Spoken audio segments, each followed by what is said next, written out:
ఈనాటి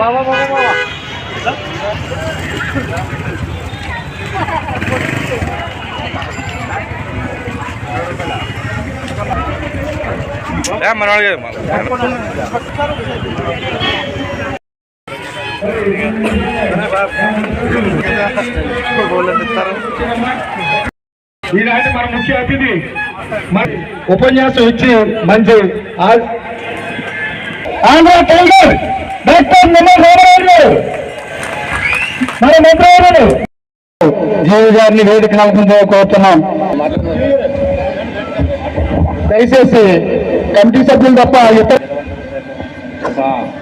చెప్పండి అర్థమైనంతానికి సన్మానం తెలియజేసిందే.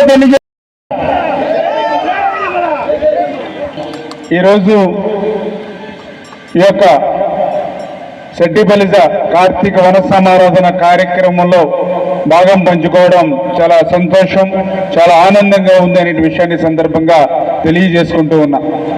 నేను అధికారంలోకి వచ్చిన తర్వాత, నేను శాసనసభ్యుడిగా గెలిచిన తర్వాత నేను చేయవలసినటువంటి నా ముఖ్యమైనటువంటి విధులు ఏవైతే ఉన్నాయో అవి మర్చిపోకుండా పనిచేయాలనేటువంటి ఆలోచనతో ఏదైతే నాకు ఈ పదవి ఇచ్చి గౌరవించారో మీ అందరి రుణం తెచ్చుకునేటువంటి విధంగానే నేను పనిచేయాలనేటువంటి ఆలోచనతో ఆ రోజు 14 నుండి కూడా పనిచేస్తూ ఉన్నా.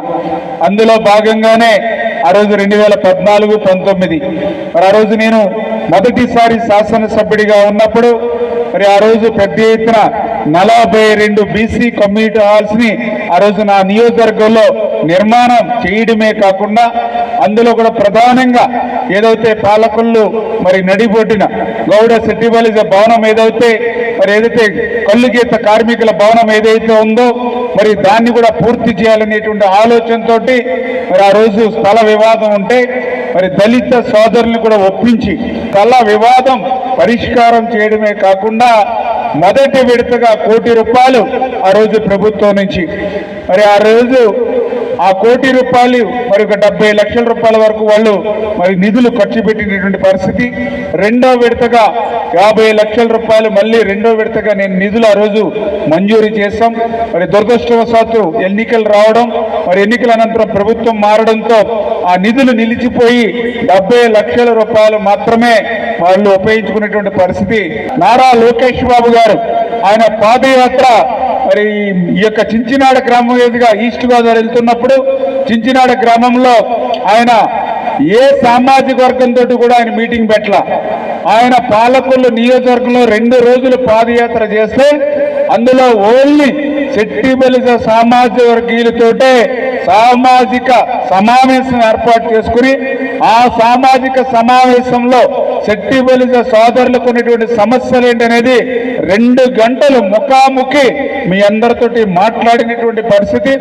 ఆ రోజే శెట్టిబలిజ భవనం ఏదైతే మరి యొక్క కళ్ళు గీత భవనం ఏదైతే ఉందో రేపు రాబోయేటువంటి రోజుల్లో 6 నెలల్లోనే మన ప్రభుత్వం వచ్చిన తర్వాత నిలుస్తానని ఆయన హామీ ఇవ్వడం జరిగింది. తర్వాత చంద్రబాబు నాయుడు గారి ప్రజాగళం యాత్రలో వచ్చినప్పుడు కూడా ఆయనతో కూడా హామీ తీసుకుని ఈరోజు నేను అధికారంలోకి వచ్చిన తర్వాత ఈ ప్రభుత్వం వచ్చిన తర్వాత నిధుల సమస్య ఉంది. 14 లక్షల కోట్ల అప్పు ఈరోజు ఆంధ్రప్రదేశ్ రాష్ట్రం నెత్తి మీద ఉంది.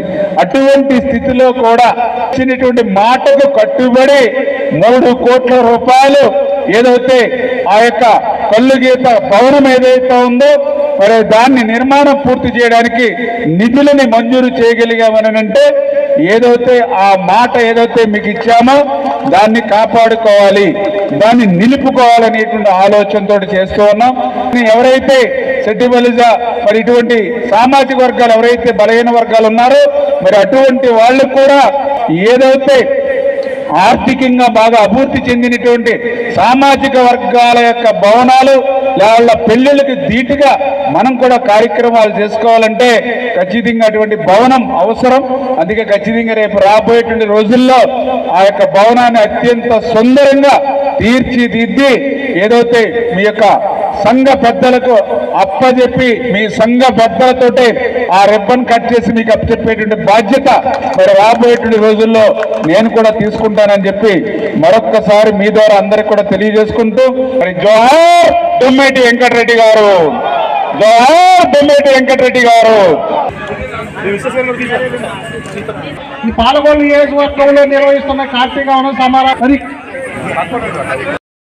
మన సంఘీయులకు అన్ని విధాలుగా ప్రత్యేకమైన కార్యక్రమాలు ఏర్పంగా మన పిల్లలని ఇవ్వాల్సిన పని లేదు. ఆర్థికంగా ఎదగడమే కాకుండా పదకొచ్చే విధంగా మన సంఘీయులందరూ కూడా ఆర్థికంగా నిలబడాలని